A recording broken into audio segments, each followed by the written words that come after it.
Assalamualaikum warahmatullahi wabarakatuh.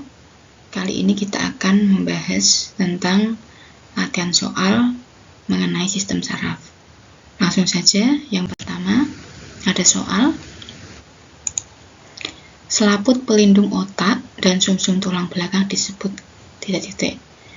Kita coba akan bedah dari semua opsi. Yang pertama ada yang namanya cerebrum. Kemarin di video sudah kita bahas bahwa cerebrum ini merupakan istilah lain dari otak besar. Kemudian ada yang namanya pons faroli. Pons faroli merupakan penghubung antara otak besar dan otak kecil. Kemudian ada juga medula oblongata. Ini merupakan penghubung antara otak dengan sumsum tulang belakang. Kemudian ada gyrus. Kemarin kita sudah bahas gyrus dan sulcus. Untuk gyrus sendiri merupakan lekukan pada otak yang mengarah ke atas atau berupa gunung. Jadi apa selaput pelindung otak dan sumsum tulang belakang? Namanya yaitu meninges. Kemarin pun kita sudah bahas bahwa meninges ini juga ada penyakitnya yang dinamakan dengan meningitis. Yang kedua ada soal bagian dari otak besar yang berperan dalam ingatan dan emosi adalah. Kemarin kita sudah bahas ada 4 lobus, temporalis, parietalis, occipitalis, dan frontalis. Kali ini kita akan menjawab bagaimana bagian mana dari otak yang berperan dalam ingatan dan emosi. Dari lobus temporalis terlebih dahulu. Lobus temporalis ini berperan dalam pengenalan suara dan memori. Kemudian ada lobus parietalis, yaitu lobus yang berperan dalam pengaturan impuls dari kulit yang berupa sentuhan, juga tekanan, serta pengenalan posisi tubuh. Kemudian ada juga lobus occipitalis, yaitu lobus yang berperan dalam mendeteksi dan mengolah cahaya dari penglihatan. Jadi, otak mana yang berperan dalam ingatan dan emosi, yaitu lobus frontalis. Lobus ini berperan dalam ingatan, kemudian emosi, kemudian berbicara, dan beberapa gerakan yang sudah terlatih sebelumnya. Saya kira cukup mudah karena semuanya sudah kita pelajari dalam video sebelumnya. Kemudian yang ketiga, ada soal. Edi mengalami kecelakaan dan mengalami kebutaan permanen walaupun bola matanya sehat. Menurut diagnosis dokternya, otak besar Edi mengalami kerusakan akibat benturan keras dan mengenai daerah pada otak besar yang berperan penting dalam penglihatan. Jadi di sini kata kuncinya dalam penglihatan.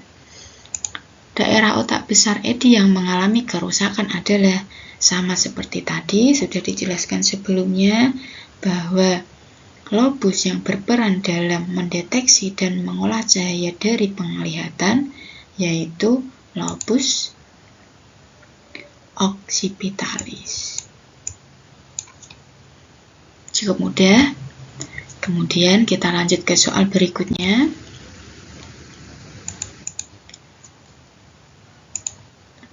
Jika proses gerak yang diatur oleh sistem saraf disadari, impuls akan menempuh jalan. Jadi kata kuncinya di sini adalah disadari. Kita ingat kembali bahwa ada gerakan sadar, disadari oleh sistem saraf, kemudian ada yang gerakan tidak sadar, artinya di sini gerak cepat atau gerak refleks. Perbedaannya apa? Untuk gerak yang disadari itu nanti pusatnya ada di otak, sedangkan untuk gerak cepat atau gerak tidak sadar, pusatnya ada di sumsum tulang belakang. Jadi karena di soal ini disadari, maka kita akan mencari yang otak dulu. Jadi di sini kita cari opsi yang berhubungan dengan otak.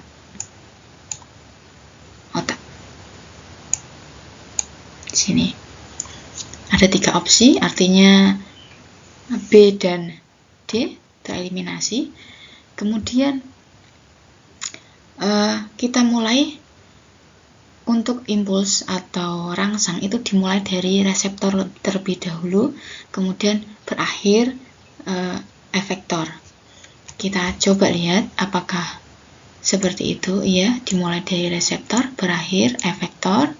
Begitupun sebaliknya, reseptor, efektor, kemudian di sini juga reseptor, efektor. Kemudian pertanyaannya adalah di antara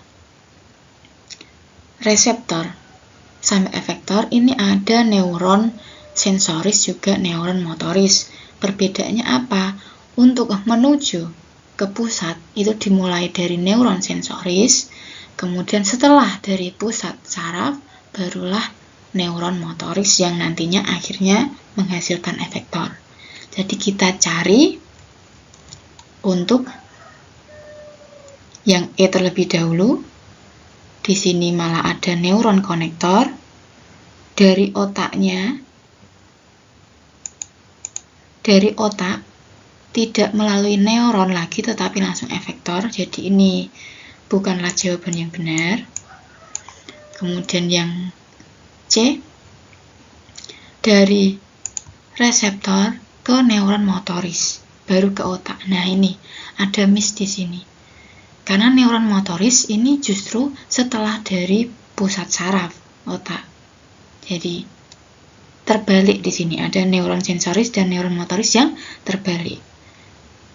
Jadi kita bisa mengeliminasi ini juga. Jadi tinggal opsi yang A, reseptor lah melewati neuron sensoris, betul, baru ke otak. Setelah itu dari pusat saraf, ini dari otak barulah menuju ke neuron motoris. Setelah itu baru ke yang namanya efektor. Jadi opsi yang A adalah opsi yang paling benar. Cukup mudah. Kemudian yang terakhir ada soal, apabila mata terkena debu secara tiba-tiba, bola mata akan segera menutup. Urutan jalannya impuls saraf pada peristiwa ini adalah ketika mata ini terkena debu, artinya adalah ada gerakan refleks atau gerak cepat tanpa harus melewati proses berpikir, otomatis langsung bola mata akan segera menutup. Artinya di sini tidak melewati otak, tetapi melewati sumsum tulang belakang sebagai pusat sarafnya. Jadi kita coba cari atau kita eliminasi opsi-opsi yang tidak berhubungan. Opsi E terlebih dahulu, ada rangsang, sensoris, motoris, efektor. Di sini tidak ada pusat sarafnya. Jadi kita bisa langsung eliminasi ini. Kemudian yang D, ada reseptor neuron sensoris. Di sini pusatnya adalah otak. Sekali lagi, otak ini untuk gerakan yang sadar, sedangkan di kasus ini gerakannya adalah gerakan refleks atau gerak cepat. Jadi ini bisa kita eliminasi juga. Kemudian untuk yang C, nah di sini ada interneuron di sumsum tulang belakang. Memungkinkan jawaban ini benar. Kita garis bawahi dulu, memungkinkan. Kemudian untuk yang opsi B, di sini juga ada interneuron di sumsum tulang belakang. Memungkinkan, di sini juga benar.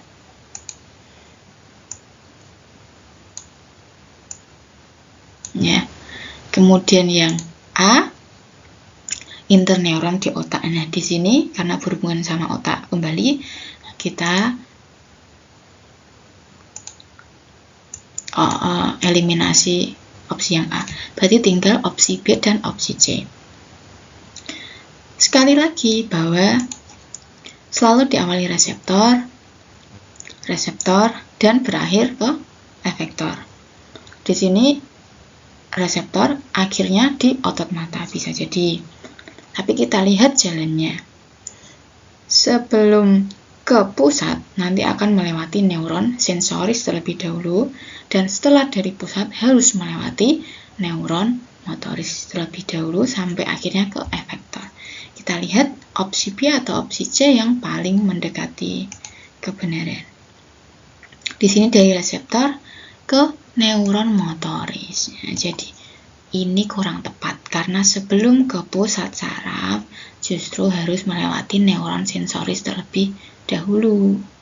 Baru setelah dari pusat saraf neuron motoris. Jadi ini terbalik. Kemudian untuk opsi C, reseptor ada neuron sensoris, kemudian ke pusat saraf, setelah itu ada neuron motoris. Ya, inilah yang benar. Jadi cukup mudah untuk mengerjakan soal-soal sistem saraf. Ini salah satu 5 contohnya. Semoga bermanfaat. Saya tutup. Assalamualaikum warahmatullahi wabarakatuh.